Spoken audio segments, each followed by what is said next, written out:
దేవునికి మహిమ కలుగును గాక. హల్లెలూయా. రోమీయులకు రాసిన పత్రిక 5వ అధ్యాయంలో, మరియు ఆయన ద్వారా మనము విశ్వాసము వలన ఈ కృపయందు ప్రవేశము గలవారమై అందులో నిలిచియుండి, విశ్వాసము వలన ఈ కృపయందు ప్రవేశము గలవారమై, కృపలో ప్రవేశము గలవారమై అందులో ఆ కృపలో నిలిచియుండి దేవుని మహిమను గూర్చిన నిరీక్షణను బట్టి అతిశయపడుచున్నాము. ఎవడైతే కృపలో నిలబడతాడో విశ్వాసము ద్వారా, అప్పుడు దేవుని మహిమ నీకు వస్తుందంట. దాని కొరకు నువ్వు వేచి ఉండాలంట. నిరీక్షణ గలవారై అతిశయపడుచున్నాము అన్నాడు. హల్లెలూయా. అంతేకాదు, కిందకు వస్తే, అంతేకాదు ఆ మహిమ, ఆ కృపలో నిలబడిన ఆ దేవుని యొక్క మహిమ నీకు బయలుపరచబడాలంటే శ్రమ ఓర్పును, ఓర్పు పరీక్షను, పరీక్ష నిరీక్షణను, అంటే శీలమనుంది, క్యారెక్టర్ని కలగజేయునని ఎరిగి శ్రమల యందు అతిశయపడుదుము. 2వ వచనములో విశ్వాసం ద్వారా కృపలో నిలబడితే దేవుని మహిమ అనుగ్రహించబడుతుందని చెప్పాడు. అందుకు నిరీక్షణతో అతిశయపడుచున్నామన్నాడు. కానీ ఆ మహిమ నీ దగ్గరికి రావాలి, ఆ కృపలో నిలబడ్డ నీ దగ్గరికి, ఆ విశ్వాసంలో ఎదురు చూస్తున్న, ఆ నిరీక్షణతో ఎదురు చూస్తున్న నీ దగ్గరికి రావాలంటే, ఆ వాగ్దానం చేసిన ఆ మహిమ నీ దగ్గరికి రావాలంటే శ్రమ పెడతాడంట. నీకు కానీ, నాకు కానీ, సార్వత్రిక సంఘానికి కానీ, ఏ సేవకుడికైనా కావచ్చు, శ్రమ పెడతాడంట. శ్రమ ఎలా ఉంటుందంట? ఆ శ్రమ ఓర్పును, ఓర్పు పరీక్షలను, ఆ శ్రమ పెట్టి ఆ శ్రమలో మన ఓర్పు ఎంత ఉందో మెజర్మెంట్ చేస్తాడంట. హల్లెలూయా. ఆ ఓర్పులో పరీక్షిస్తాడంట మనల్ని. అదిగా శ్రమయందు ఓర్పును, ఓర్పు యందు పరీక్షను అన్నాడు. పరీక్షణ అప్పుడు ఏం చేస్తుందంటే నిరీక్షణ కలగజేస్తుందంట. ఎగ్జామ్ బాగా రాసాడు అనుకో, వాడికి నిరీక్షణ ఉంటుంది. నేను పాస్ అయిపోతానండి ఫస్ట్ క్లాస్లో, లేకపోతే సెకండ్ క్లాస్, నేను ఒకవేళ తగ్గితే సెకండ్ క్లాస్, ఫస్ట్ క్లాస్ పక్కాగా పాస్ అయిపోతానని చెప్తే, ఎందుకు? వాడు కష్టపడి ఆ శ్రమపడి చదివాడు, పరీక్షలు బాగా రాశాడు కాబట్టి వాడికి నిరీక్షణ ఉంది. అసలు శ్రమలు లేని వాడికి నిరీక్షణ ఏంటి? శ్రమలు లేని క్రైస్తవుడికి నీకు మహిమను కూర్చుని నిరీక్షణ ఎలా ఉంటుంది? శ్రమల అనుభవమే తెలియదు, శ్రమ పడదమే తెలియదు, కానీ మహిమను కూర్చిన అనుభవం నీకు ఎలా వస్తుంది? హల్లెలూయా. ఆ శ్రమ పడినోడికి మాత్రము ఎస్ నాకు నిరీక్షణ ఉంది, నేను పరీక్షలో ఆ ఓర్పులో సహనంతో పరీక్ష రాశాను, ఆ ఎగ్జామ్ ఖచ్చితంగా పాస్ అవుతానని ఎట్లాగైతే కనుక ఎగ్జామ్ కష్టపడి శ్రమపడి రాసినోడు ఉంటాడో, అలాగా క్రైస్తవుల్లో కూడా ఈ శ్రమలు పరీక్షల్లో నెగ్గాలంటే, నెగ్గిన పరీక్షలో నువ్వు విజయం రావాలంటే నీవు శ్రమలు అనుభవించే గొప్ప కృపలోకి వెళ్ళాలి. అసలైన కృప అంతా శ్రమలో ఉంది, అసలైన దీవెనంతా శ్రమలో ఉంది. అక్కడితో ఆగలేదు, కింద వచ్చి ఆ శ్రమల యందు అతిశయపడుదుము అన్నాడు. ఎవడైతే ఆ శ్రమల యందు అతిశయపడతాడో వాడు ఎందుకు అతిశయపడతాడు? అసలు వాడు పరీక్ష వారాసాడు కాబట్టి, ఆ శ్రమంలో ఓర్పుతో సహనంతో ఉన్నాడు కాబట్టి నీకు ఇవ్వబడిన దర్శనంలో, నీకు ఇవ్వబడిన పిలుపులో, నీకు ఇవ్వబడిన కాలింగ్లో, నీకు ఇవ్వబడిన పరిచర్యలో, నీకు ఇవ్వబడిన సువార్తలో, నీకు ఇవ్వబడిన సంఘంలో వచ్చిన ప్రతి శ్రమలోనూ నీకు నిరీక్షణ ఎప్పుడు వస్తుందంటే ఆ శ్రమ యందు కరెక్ట్గా అతను ఏదైతే శ్రమ పెట్టాడో, ఓర్పు పెట్టాడో, పరీక్ష పెట్టాడో వాటిలో నెగ్గిన అనుభవం నీకు ఉన్నప్పుడు, వాటిల్లో పడిపోకుండా వాటిల్లో కూడా ప్రభువుని పట్టుకోగలిగిన, విశ్వాసంతో ఎదురు చూడగలిగిన, ఆ కృపలో నిలిచి ఉండగలిగిన అనుభవం నీకున్నప్పుడు ఆ మహిమ ఆటోమేటిక్గా నేను అమ్ముకుంటుంది వచ్చి. హల్లెలూయా, హల్లెలూయా. ఆ మహిమ వద్దన్నా కూడా నీ మీదకి వస్తుంది. ఎందుకనగా ఈ నిరీక్షణ మనలను సిగ్గుపరచదు. ఏ నిరీక్షణ?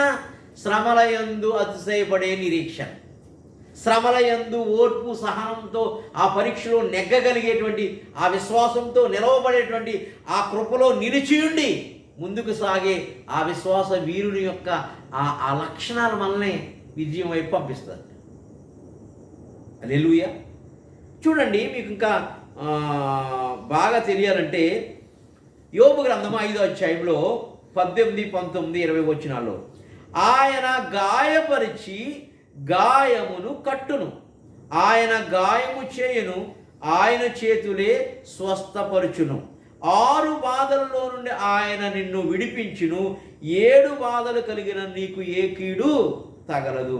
క్షామకాలమున మరణము నుండి, యుద్ధమును, ఖడ్గమ బలము నుండి ఆయన నిన్ను తప్పించు. అన్ని పరీక్షల్లో పాస్ అయిపోయాడు. పాస్ అయిపోయి ఒరే ఎండేస్లో ప్రకటన గ్రంథంలో 7 తెగుళ్ళు, 7 ఉగ్రత పాత్రలు, 7 ముద్రలు, 7 గుర్రాలు ఇట్లాంటి సెక్షన్ ఉంది. అవి కూడా నీ మీదకి రప్పిస్తాను, ఇప్పుడు ఎలా ఉంటో చూస్తావు అన్నాడు దేవుడు. హల్లెలూయా. అందుకని ఆయన రాస్తున్నాడు, 6 బాధల్లో నుండి ఆయన నన్ను విడిపించును, 7 బాధలు తగిలినా నాకేమి కాదు. ఆయన క్షామకాలమున మరణము నుండి, యుద్ధమున ఖడ్గబలము నుండి. ఎక్కడ యుద్ధం? యాంటీక్రైస్ట్ వచ్చి యుద్ధం చేస్తాడు ఎండేస్లో. మరణ బలం కలిగినోడు యుద్ధము చేస్తాడంటే వచ్చి ఎండేస్లో. ఆ యుద్ధ బలము నుండి ఆయన నిన్ను తప్పించును. అంటే యోబు మొత్తం అన్ని పరీక్షల్లో నెగ్గుతున్నాడు. ఎవరిని దేవుడు శోధించడు, పరీక్షించడు. దేవుడు శోధించడు ఎవరిని. శోధకుడు శోధిస్తాడు, దేవుడేమో పరీక్ష పెడతాడు. ఆ టైంలో శోధకుడు వచ్చి నిన్ను శోధిస్తున్నప్పుడు ఆ శోధకుడి వైపు నువ్వు ఉంటావా, దేవుని వైపు ఉంటావా అనేది పరీక్ష. పరీక్ష ఓర్పు సహనము నిరీక్షణ అన్నాడు కదా. శోధకుడు శోధిస్తున్నప్పుడు దేవుడు నిన్ను పరీక్షిస్తూ ఉంటాడు. వీడు శోధకుడి వైపు, శోధకుడు మాట వింటాడా, చెయ్యొద్దన్నది చేస్తాడా, వెళ్ళొద్దన్న దగ్గరికి వెళ్తాడా, మాట్లాడొద్దన్నది మాట్లాడతాడా, తినొద్దన్నది తింటాడా, ఇట్లా అన్నీ కూడా పరీక్ష పెడతాడు తప్ప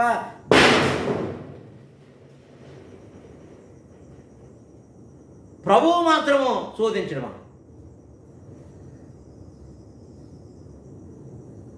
హల్లెలూయా.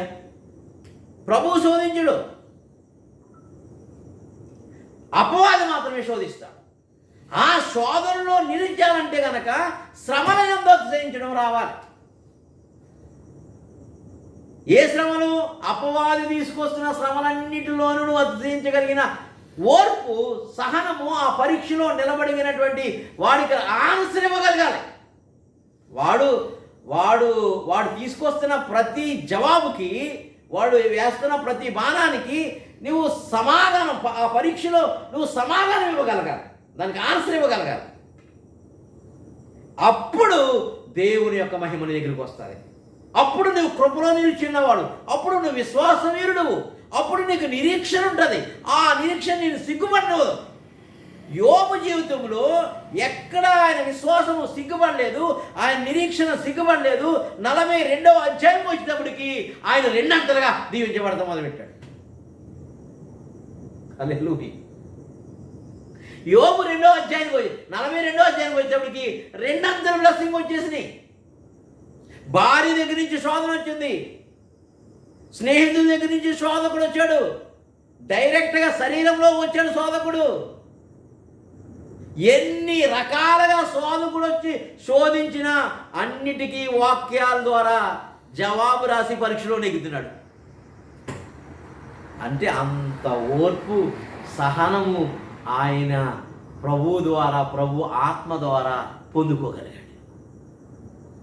నీవు కానీ, నేను కానీ, మనము కానీ ఆయన ఇచ్చిన పిలుపులు, ఆయన ఇచ్చిన దర్శనములు, ఆయన సేవలు ముందుకు సాగుతున్నప్పుడు అనేక రకాల శోధనలు, వేదనలు, బాధలు, దుఃఖాలు మనుషుల తిరస్కారాలు అనేకమని వస్తూ ఉంటాయి, వెలివేయబడిన స్థితి వస్తూ ఉంటుంది.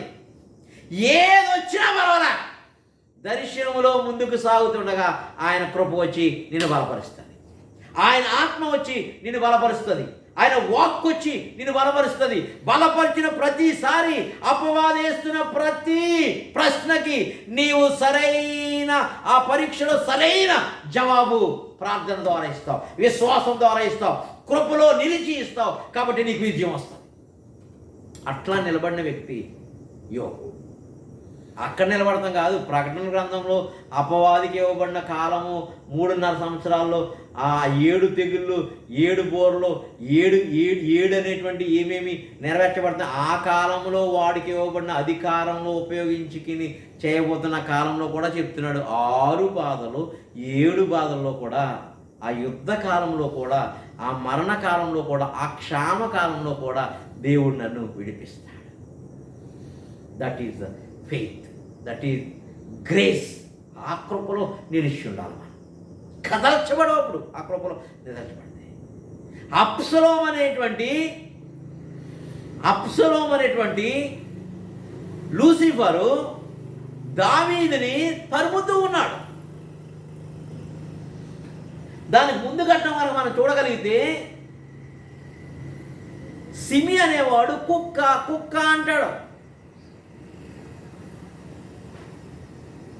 తన ముందు ఘట్టంలో చూస్తే కనుక అయినా అతను ఏమండు దావీదు, సరే దేవుడు నీకు అవకాశం ఇచ్చాడేమో, కానీ మరుక్కో. పక్కనటువంటి ఆ సైన్యంలో ఒక అధిపతి వచ్చి అంటాడు, నువ్వు జస్ట్ ఒక్క మాట చేసి సర్వీస్ చేసావు, వీడిని ఒక్క దెబ్బకు నరికేస్తాను అంటాడు. హల్లెలూయా, హల్లెలూయా. ఇదంతా ఏంటనుకుంటున్నారు చూడండి, మీకు చదివితే మీకు బాగా అర్థమవుతుంది ఆ ఘట్టం. నేను చెప్పి ముగిస్తాను చిన్న వాక్యాన్ని.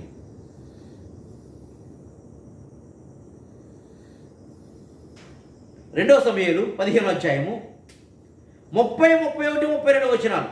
అయితే దావీదు ఒలీవ చెట్ల కొండ ఎక్కుచూ ఏడ్చుచు తల కప్పుకొని పాదరక్షకులు లేకుండా కాలినడకన వెళ్ళెను. అతని యొద్దనున్న జనులందరూ తలలు కప్పుకొని ఏడ్చుచు కొండ ఎక్కిరి. అది ఇంతకే కొండ ఎక్కినప్పుడు ఏడ్చుచు అర్థమైంది అసలు నాకు. హల్లెలూయా. యేసు ప్రభు తన పట్టబడుతున్న రాత్రి చెప్పాడు, ఒరే మీలో ఒకటి పట్టుకుంటారా అని. పట్టుకున్నారా అంటే నేనా నేనా నేనా అని అడుగుతున్నాడు. ఇస్కరియోతు కూడా నేనా అన్నాడు. అవును నువ్వు అన్నట్టు అన్నాడు. ఆడు వెళ్ళిపోయాడు పట్టించడానికి. మిగతా వాళ్ళందరికీ దుఃఖం వచ్చేసింది, ఏడుపు వచ్చేసింది. ఆ రాత్రి కిద్రోను వాగు దాటి పాటలు పాడుకుంటూ ఒలీవ కొండకెక్కి ఏడుస్తూ ప్రార్థన చేస్తున్నారు. ఆ సన్నివేశాన్ని అనుభవిస్తున్నాడు దావీదు మహారాజు శ్రమలలో. ఇది మహానయము నాటకం. ఈ మహానయము నాటకంలో దావీదు యేసుక్రీస్తు 12 మంది శిష్యులు ఒలీవల కొండకెళ్ళి ప్రార్థన చేస్తూ, ఎట్లాగైతే ఆ రాత్రంతా రోదన చేస్తూ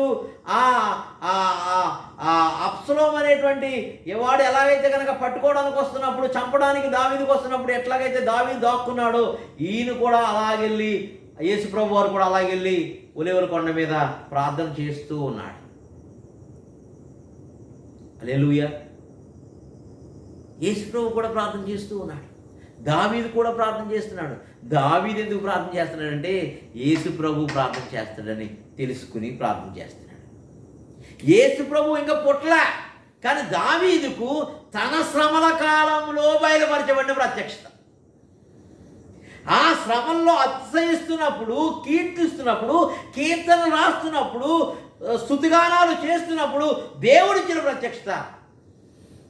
ఈ అప్సలోం ఎలాగైతే నిన్ను, తన సొంత కుమారుడు ఎలాగైతే నిన్ను కాలెత్తి నిన్ను చంపడానికి, నిన్ను పట్టించడానికి, నిన్ను నరకడానికి, నీ రాజ్యాన్ని తీసుకోవడానికి వచ్చినాడో, అప్పుడు కూడా ఇస్కరియోతు యూదాలోనికి సాతాను వాడి రాజ్యాన్ని స్థాపించడానికి వాళ్ళలో ప్రవేశించి యేసు ప్రభుని చంపించడానికి రాబోతున్నాడు, పట్టుకోవడానికి రాబోతున్నాడు. ఆ ఘట్టాన్ని బయలుపరుస్తున్నాడు పరిశుద్ధాత్మ దేవుడు. ఊరికినే కాదు, ఎవడైతే శ్రమల గుండా వెళ్తాడో ఎవడైతే శ్రమల్లో నల్లగొట్టబడతాడో వాడికి మాత్రమే పరలోక ప్రత్యక్షతలు వస్తాయి. అందుకనే పౌలు అనేక శ్రమలు పొందుకున్నాడు కాబట్టి ప్రత్యక్షతలు ఆయనకు అనేకంగా వచ్చి ఉన్నాయి. ఎవడు వినకూడదు అన్నాడు ఆయన. ఈ కాలంలో ఉన్న బోధకులకి, ఈ కాలంలో ఉన్న సేవకులకి, ఈ కాలంలో ఉన్న సంఘానికి చిన్న కష్టం వస్తే చాలు, చిన్న మాట అంటేనే చాలు, పెద్ద పౌరుషాలు. హల్లెలూయా. కానీ దావీదు తరమబడుతున్నాడు. ఎలా తరమబడుతున్నాడో తెలుసా? అభిషేకం పొందుకుని తరమబడుతున్నాడు. అభిషేకం పొందుకుని హింసించబడుతున్నాడు, దూషించబడుతున్నాడు, కత్తి చేత ఇసరబడుతున్నాడు. చెరసాలలో బంధించడానికి ఆ అధికారుల చేత సౌలు యొక్క సైన్యం చేత తరమబడుతూ ఉన్నాడు. చివరికి కొడుకు కూడా రాజ్యాన్ని తీసుకోవడానికి ప్రయత్నం చేస్తున్నాడు. ఆ టైంలో యేసుప్రభు వారు కిద్రోను వాగు దాటి ఒలీవల కొండ వెళ్ళినప్పుడు ఆయన పాదాల మోకరించిన ఒక స్థలం ఉందంట. అది సమూయేలు గ్రంథంలో ఈ దావీదు ప్రత్యక్షత పొందుకున్నాడు, కనుక్కున్నాడు. చూడండి మాట. దేవుని 32వ వచనం, దేవుని ఆరాధించు స్థలం ఒకటి ఆ కొండ మీద ఉండెను. దేవుణ్ణి ఆరాధించే స్థలం ఒకటి ఆ కొండ మీద ఉండెను. వారచ్చటికి రాగా వేరే సబ్జెక్ట్ వచ్చింది. అందుకొరకు ఈయన ఏడుస్తున్నాడు. ప్రధాన యాజకులు ఎలా అయితే తల కప్పుకుంటారో అలా కప్పుకున్నాడు. ఈయనతో కూడా వస్తున్న వారు కూడా కప్పుకున్నారు. అంటే యేసుప్రభువు కప్పుకున్నాడు, యేసుప్రభు శిష్యులు కూడా కప్పుకున్నారు.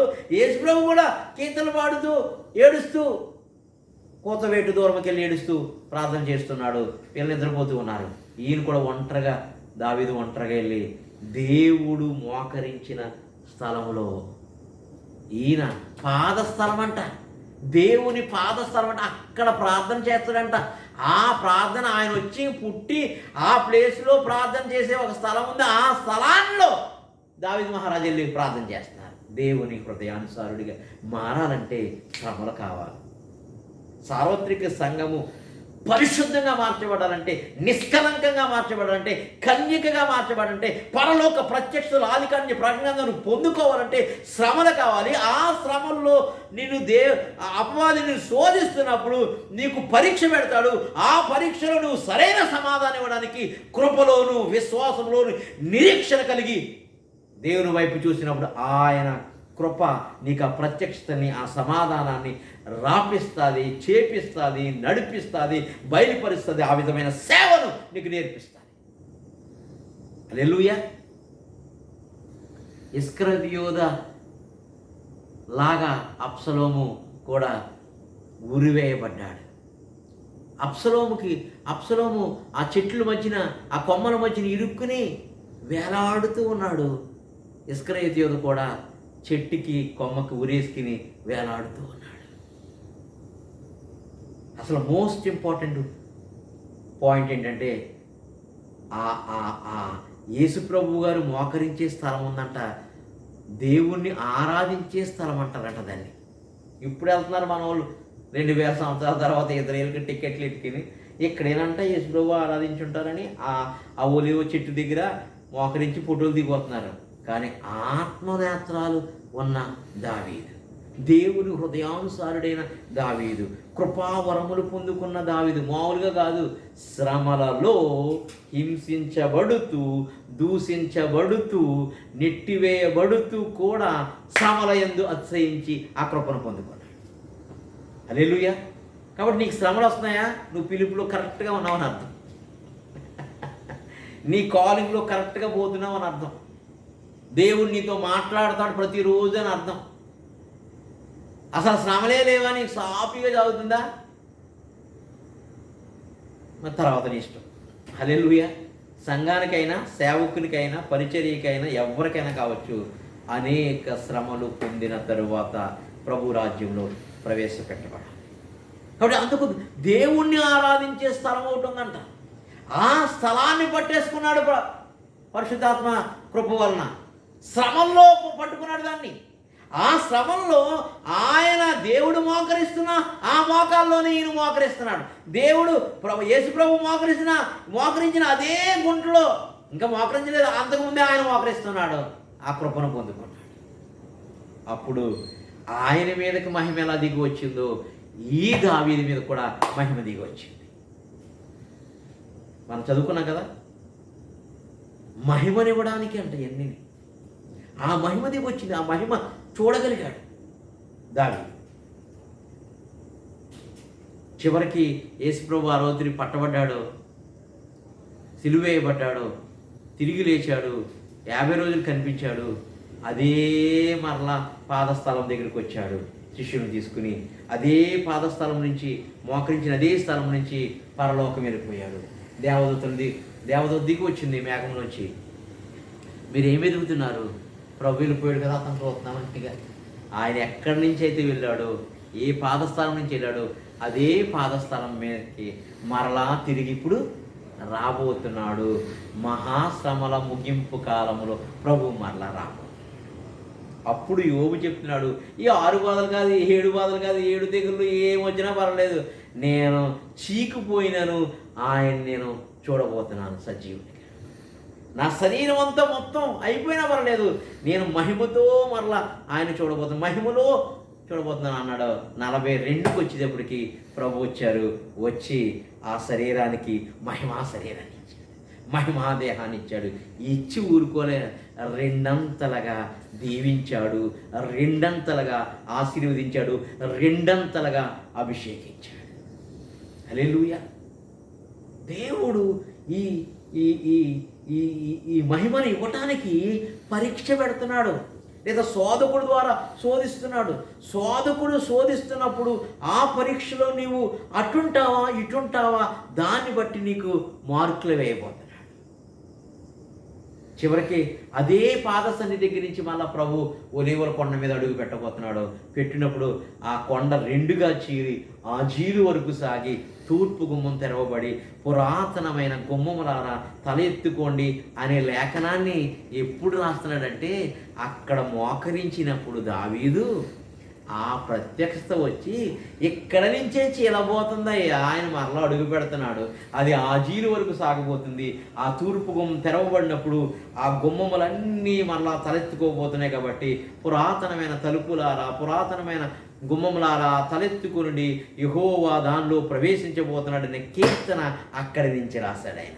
ఎక్కడి నుంచి రాశాడో మనకి ఇప్పటివరకు తెలియదు, పరిశుద్ధాత్మ దేవుడు రివీల్ చేస్తున్నాడు. కాబట్టి శ్రమల్లో ఉన్నాడు కాబట్టి దావీదు పడిపోలేదు, చెడిపోలేదు. శ్రమల్లో లేడు కాబట్టి జ్ఞాని అయిన సొలొమోను పడిపోయాడు, చెడిపోయాడు. దేవుడు వచ్చి మాట్లాడినా కూడా విననొల్లని వాడిగా ఉండిపోయాడు. కాబట్టి ఆయన భయము మనల్ని ఆవరించాలి. ఆయన పిలుపులు, ఆయన దర్శనములు నిజముగా వెళ్తుంటే నీతిమంతునికి అనేక ఆపదలు వచ్చాను. హల్లెలూయా. అనేక శోధనలు వచ్చును, కానీ 7 మార్లు పడినా దేవుడు లేవనెత్తాడు. కాబట్టి ఆ శ్రమలలో నీవు అతిశయించు, నీ ఫలము అధికమవబోతుంది. నువ్వు దీవించబడుతున్నావు, ఆశీర్వదించబడబోతున్నావు. శ్రమల యందు కృంగిపోవద్దు, శ్రమల యందు నిరుత్సాహం వద్దు, శ్రమల యందు చింత వద్దు, శ్రమల యందు వేదన వద్దు. ప్రభువా నీవు ఇచ్చిన ఈ శ్రమలకై కోటి కోటి స్తోత్రములు. నీకు తెలియదు, అలా అతిశయించి చాలు, అద్భుతం జరగబోతుంది, ఆశ్చర్యకార్యం జరగబోతుంది. Science and wonders and miracles పరిశుద్ధాత్మ దేవుడు ఆ శ్రమలలో యోబు జీవితంలో ఆశీర్వదించినట్టుగా, దావీదు జీవితంలో రెవల్యూషన్స్ అన్ని తీసుకొచ్చినట్టుగా, ప్రత్యక్షాన్ని తీసుకొచ్చిన పౌలు జీవితంలో అనేక ప్రత్యక్షల పరలోకాన్ని తీసుకొచ్చినట్టుగా ఆ శ్రమల యందు అతిశయిద్దాం. అద్భుత ఆశ్చర్య మహత్కార్యాలను కనులారా చూద్దాం. అంతకు మించిన దేవుని మహిమ నీ మీద, నీ కుటుంబం మీద, నీ సంఘం మీద, నా మీద ఆయన మహిమంతా, మంచితనం అంతా ఆయన విశ్వాసంలో నిలిచినప్పుడు, కృపలో నిలిచినప్పుడు ఆ నిరీక్షణ ద్వారా మనం పొందుకుందాం. అట్టి కృప పరిశుద్ధాత్మ దేవుడు మనకు అనుగ్రహించును గాక.